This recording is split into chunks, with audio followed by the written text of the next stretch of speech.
உலகெங்கும் வாழ்ந்து கொண்டிருக்கின்ற என் தாய் தமிழ் உறவுகள் அனைவருக்கும் என் புரட்சிகர மாலை நேரத்து வணக்கங்கள்.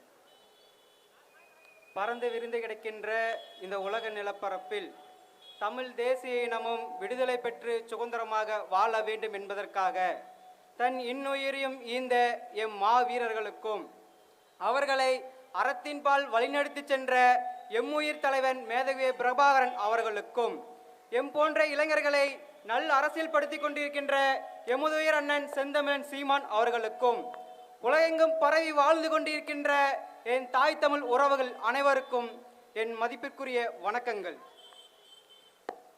ஏன் இந்த மண்ணில் திராவிட தேசியம் ஒழிக்கப்பட வேண்டும், ஏன் இந்த மண்ணில் தமிழ் தேசியம் வளர்த்தெடுக்கப்பட வேண்டும் என்று சொன்னால், மதிப்பிற்குரியவர்களே, இந்திய விடுதலை அடைந்து 78 ஆண்டு காலம் கடந்துவிட்டது. இந்த மண்ணை திராவிட சித்தாந்தத்தை ஏற்றுக்கொண்ட கட்சிகள் ஆண்டு 60 வருடம் மேலாக ஆகிவிட்டது. இதே சமகாலத்தில் விடுதலை அடைந்த எண்ணற்ற நாடுகள் இன்றைக்கு உலக வல்லாதைக்கு நாடாக மாறியிருக்கிறது. ஆனால் இந்த மண்ணில் இன்று வரை உலக வல்லாதைக்கு நாடாக மாறியது ஏன் என்ற கேள்வி என் அறிவியல் சிறந்த பெருமக்கள், என் அண்ணன்மார்கள், என் பெற்றோர்கள் நீங்கள் சிந்திக்க வேண்டும். மரியாதைக்குரியவர்களே, நீங்கள் ஒவ்வொரு முறையும்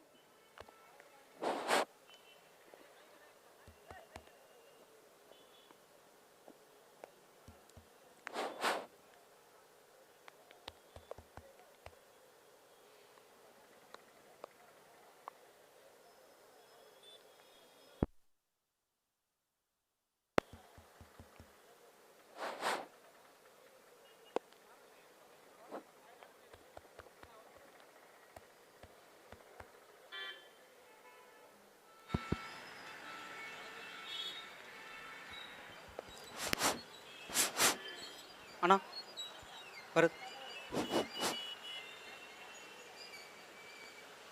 இந்த சுதந்திர இந்தியாவில் எண்ணற்ற முறை என் பெற்றோர்கள் நீங்கள் வாக்கு செலுத்தியிருப்பீர்கள். ஒவ்வொரு முறையும் நீங்கள் வாக்கு செலுத்தும் பொழுது இந்த மண்ணில் மாற்றம் ஏற்பட வேண்டும், பொருளாதாரம் உயர்த்தப்பட வேண்டும், வாழ்வாதாரம் மாற்றி அமைக்கப்பட வேண்டும் என்றுதான் என் பெற்றோர்கள், நீங்கள் என் அண்ணன்மார்கள் நீங்கள் வாக்கு செலுத்தினீர்கள். ஆனால் இத்தனை வருட காலமாக இன்று வரை நம் நாட்டின் பொருளாதாரம் மாற்றப்படவில்லை, நம் வாழ்வாதாரம் மாற்றப்படவில்லை. இதில் எது ஒன்றும் நடந்த பாடில்லை என்பதை என் அறிவியல் சிறந்த பெருமக்கள் நீங்கள் புரிந்து கொள்ள வேண்டும். இதே இந்தியா விடுதலை அடைந்த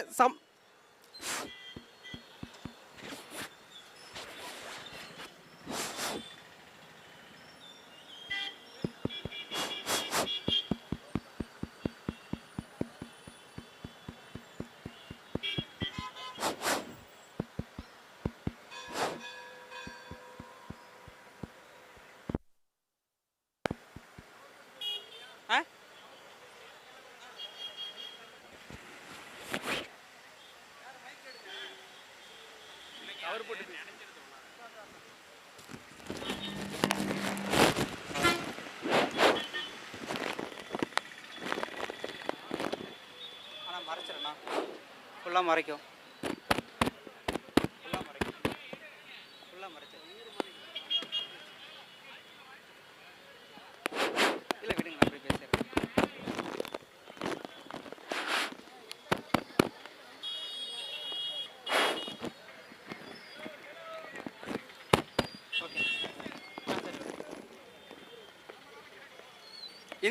இந்தியா விடுதலை அடைந்த அதே சமகாலத்தில் தான் எண்ணற்ற நாடுகள் இந்த மண்ணில் விடுதலை அடைந்தது. இந்தியா விடுதலை அடைந்த கிட்டத்தட்ட பல ஆண்டுகளுக்கு பிற்பாடாக விடுதலை அடைந்த சிங்கப்பூர் என்கிற நாடு இன்றைக்கு உலக வல்லாதிக்க நாடாக மாறி இருக்கிறது. வெறும் கடற்கரை என்ற ஒற்றை வளையத்தை வைத்துக்கொண்டு சிங்கப்பூர் இன்றைக்கு உலக வல்லாதிக்க நாடாக மாறி இருக்கிறது. வெறும் கரும்பு என்ற ஒற்றை வளையத்தை வைத்துக்கொண்டு கியூபா என்கிற நாடு இன்றைக்கு உலக வல்லாதிக்க நாடாக மாறி இருக்கிறது. வெறும் சதுப்பு நில காடுகளை மட்டும் வைத்துக் கொண்டிருக்கின்ற நார்வே நாடு இன்றைக்கு உலக வல்லாதிக்க நாடாக முன்னேறி இருக்கிறது. வெறும் பெட்ரோல் என்ற ஒற்றை வளையத்தை வைத்துக் கொண்டிருக்கின்ற அரபு நாடுகள் இன்றைக்கு உலக வல்லாதிக்க நாடாக முன்னேறி இருக்கிறது என்று சொன்னால், இது அத்தனை வளங்களும் உள்ள இந்தியா இன்னும் ஏன் முன்னேறவில்லை என்ற கேள்வி என் அண்ணன்மார்கள் உங்கள் ஒவ்வொரு இடத்திலும் எழ வேண்டும்.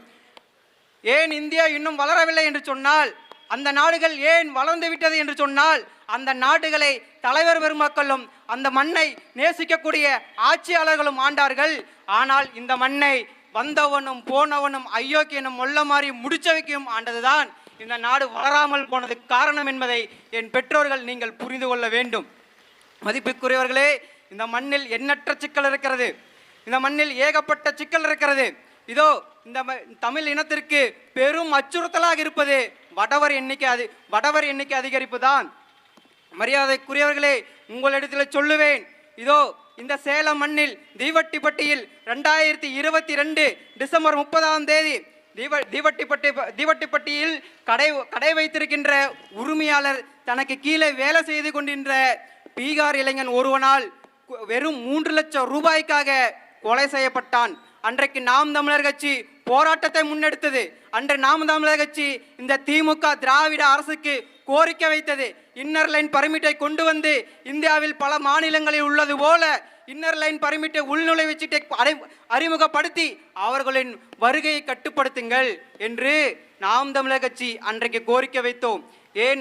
ஏன் அவர்கள் வருகையை கட்டுப்படுத்த வேண்டும், ஏன் அவர்களை நாம் கண்காணிக்க வேண்டும் என்று சொன்னால், இதோ வேதாரண்ய பகுதியில் பாசி எடுக்க சென்ற என் அக்காவை 4 வடமாநிலத்தில் இளைஞர்கள் கற்பழித்து எரித்து கொன்றார்கள். நாம் கடந்து போனோம். இதோ ஈரோடு கோபிச்செட்டிப்பாளையத்தில் தமிழர்களை வேலைக்கு வைக்காதீர்கள் என்று எங்கிருந்தோ வந்த பஞ்ச பரதேசிகள் ஆர்ப்பாட்டம் செய்கிறான். நாம் கடந்து போனோம். இதெல்லாம் கடந்து போனதன் விளைவு திருப்பூரில் வேலை செய்து கொண்டிருக்கிற தமிழர்களை ஓட ஓட விரட்டி அடித்தார்கள். அந்த காணொலியை நாம் பார்த்து விட்டு கடந்து சென்றோம். அன்றையெல்லாம் கடந்து சென்றதன் விளைவுதான் திண்டுக்கல் ஒட்டஞ்சத்திரத்தில் 23 வயதே உடைய என் தம்பி சரவணனை உடன் வேலை செய்து கொண்டிருக்க வடமாநில இளைஞர்கள் அடித்து கொலை செய்தார்கள். நாம் இப்பவும் கடந்து போனோம் என்று சொன்னால், நேற்று சந்தோஷ் இறந்து போனான், இன்றைக்கு என் தம்பி சரவணன் இறந்து போனான், நாளைக்கு உன் வீட்டு பிள்ளையும் என் வீட்டு பிள்ளையும், உன் வீட்டில் இருக்க மகனும் என் வீட்டில் இருக்கிற மகனும் செத்து போவான், கற்பழிக்கப்படுவான் என்பதனை என் அறிவார்ந்த பெருமக்கள் நீங்கள் புரிந்து கொள்ள வேண்டும். இதையெல்லாம் கவனிக்க நம்மளுக்கு நேரம் இல்லை. இதையெல்லாம் நம்மளுக்கு கவனிக்க நேரம் அறவே இல்லை. நம்மளுக்கு இங்கே சாதி சண்டை போடுறதுக்கு நேரம் சரியா இருக்கு. கவின்ங்கிற ஒரு இளைஞன், 27 வயதே உடைய இளைஞன், தன்னை விட உயர்ந்த சாதியில் கருதப்பட்ட ஒரு பெண்ணை காதலித்தான் என்பதற்காகவே அவருடைய அண்ணனால் மிளகாப்புடி தூவி கொலை செய்யப்பட்டான். தமிழ்நாடு முழுமைக்கும் அதிர்ந்து போனோம். ஏன் கவினோட ஆணவ படுகொலை அவ்வளவு பரபரப்பாக பேசப்பட்டது என்று சொன்னால், தமிழகத்தில் ஒரு சொட்டோடு இருந்தது. படித்து முடித்து ஒரு நல்ல உத்தியோகத்தில் அடைந்து பொருளாதாரத்தை மேம்படுத்தி விட்டோம் என்றால் சாதி செத்து போகும், சாதி காணாமல் போகும் என்ற சொற்றொடர் தமிழகத்தில் இருந்தது. ஆனால் அதை அத்தனையும் சுக்குநூறாக உடைத்தது கவினுடைய ஆணவ படுகொலை. ஆணவ படுகொலை செய்யப்பட்டவனும் படித்த இளைஞன், ஆணவ கொலையை செய்தவனும் படித்த இளைஞன் என்பதை என் அறிவில் சிறந்த பெருமக்கள் நீங்கள் சிந்தித்து பார்க்க வேண்டும். மதிப்புக்குரியவர்களே, இவர்கள் தான் சொன்னார்கள், நாங்கள் தான் சாதியை ஒழித்தோம், நாங்கள் தான் தமிழகத்தில் சாதியை சுக்குநூறாக ஒழித்தோம், நாங்கள் தான் சமத்துவபுரத்தை கொண்டு வந்து சாதியை ஒழித்தோம். பெரியார் இல்லை என்றால் இங்கே சாதி ஒளிந்திருக்காது, பெரியார் வந்தார் சாதி ஒழித்தது என்று இவர்கள் தான் வாய்கிலேயே பேசினார்கள். மதிப்புக்குரியவர்களே, ஆனால் கவின் ஆணவ படுகொலைக்கு நடந்து எண்ணற்ற கவின் ஆணவ படுகொலை நடந்து முடிந்து அந்த சுவடு மறைவதற்கு உள்ளாகவே நேற்று மயிலாடுதுறையில் ஒருவன் ஆணவ படுகொலை செய்யப்பட்டிருக்கிறான். அனைத்து கட்சிகளும் கோரிக்கை வைக்கிறோம், ஆணவ படுகொலைக்கு தனி சட்டம் இயற்றுங்கள் என்று அனைத்து கட்சியும் கோரிக்கை வைக்கிறோம். ஆனால் இந்த திராவிட அரசு இது நாள் வரையில் ஆணவ படுகொலைக்கு தனி சட்டம் இயற்றாமல் காலம் தாழ்த்தி கொண்டிருக்கிறது என்பதை நீங்கள் புரிந்து கொள்ளணும். இங்க இருக்கிற பறையருக்கும் படையாட்சிக்கும் சண்டை போடு, படையாட்சி என பறையரை விட்டு, பறையராந்தா படையாட்சியை விட்டு, தேவராந்தா தேவேந்திர அடி, தேவேந்திரா தேவர அடி என்று உனக்கும் எனக்கும் இருக்க சாதி சிக்கலையை பெரிதிப்படுத்தி உன்னையும் என்னையும் பிரித்தாலும் சூழ்ச்சியில் வைத்துக் கொண்டிருக்கிறது இந்த திராவிட சித்தாந்தத்தை ஏற்றுக்கொண்ட கட்சிகள். மரியாதைக்குரியவர்களே, சென்னை ரிப்பன் பில்டிங் முன்னால் 13 நாட்களாக என் பெற்றோர்கள் போராடினார்கள். அவர்கள் வைத்த கோரிக்கை 2 தான். 2021 சட்டமன்ற தேர்தலில் திமுக கொடுத்த வாக்குறுதி, தூய்மை பணியாளர்களை நிரந்தரப்படுத்த வேண்டும். எங்களை தனியாருக்கு தாரை வார்க்காமல் எங்களை அரசாங்க ஊழியராக வைத்திருங்கள் என்று 2 கோரிக்கை வைத்து 13 நாட்களாக போராடினார்கள். ஆண் பெண் என்று பார்க்காமல் 13 நாட்களாக தூக்கமில்லாமல் சோறு தண்ணி பசி இல்லாமல் என் பெற்றோர்கள் போராடினார்கள். ஆனால் அந்த போராட்டத்தை பெண்கள் இருக்கிறார்கள் என்று பார்க்காமல் பெண் உரிமை பேசிய திராவிட முன்னேற்ற கழகம், நாங்கள் தான் பெண்களுக்கு படிப்பறிவு கொடுத்தோம் என்று பேசிய திராவிட முன்னேற்ற கழகம் குண்டுக்கட்டாக இரவு 12 மணிக்கு கைது செய்தது. இதை என் பெற்றோர்கள் நீங்கள் தெரிந்து கொள்ளணும். மதிப்புக்குரியவர்களே, இவர்கள் தான் சொன்னார்கள், நாங்கள் தான் பெண்களை படிக்க வைத்தோம், நாங்கள் தான் பெண்களை இந்த நிலை சமையலறையிலிருந்து அலுவலகத்திற்கு நாங்கள் தான் கொண்டு வந்தோம் என்று இவர்கள் மார்தட்டி கொள்கிறார்கள். மதிப்புக்குரியவர்கள், நீங்கள் சிந்தித்து பாருங்கள். இதோ புதிதாக ஒரு நடிகர் வந்திருக்கிறார்.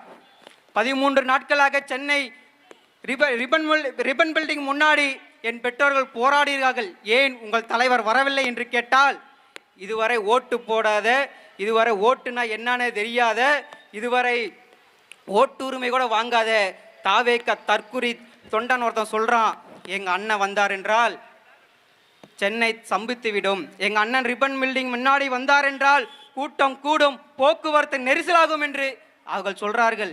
ஆம், விஜய் வந்திருந்தார் என்றால் கூட்டம் கூடியிருக்கும், போக்குவரத்து நெரிசலாயிருக்கும். தமிழ்நாடு மட்டுமல்லாம இந்தியா முழுவதுமாக துப்புரவு பணியாளர்களின் கோரிக்கை எழுப்பப்பட்டிருக்கும். ஒருவேளை அவர் வந்திருந்தால் என்றால் நிச்சயம் அவர்களுக்கு நீதி கூட கிடைக்கப்பட்டிருக்கும்.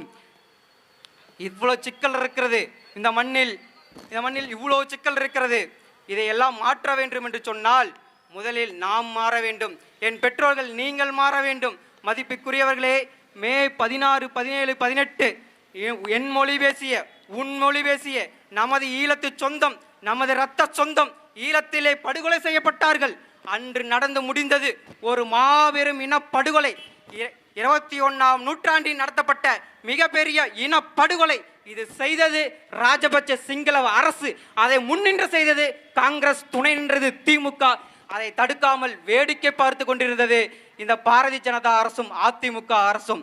எந்த இனத்தின் பிள்ளைகள் ஈழத்திலே செத்து கிடந்தோமோ, எந்த இனத்தின் பிள்ளைகள் ஈழத்திலே படுகொலை செய்யப்பட்டமோ, எந்த இனத்தின் பிள்ளைகள் உலகின் 4 திசைகளும் 8 கோணங்களில் 16 பக்கங்களிலும் பஞ்ச பராதையாக அழிந்து திருந்தோமோ, அந்த இனத்தின் பிள்ளைகள் உங்களிடத்திலே அறிவாயுதம் ஏந்தி நிற்கிறோம்.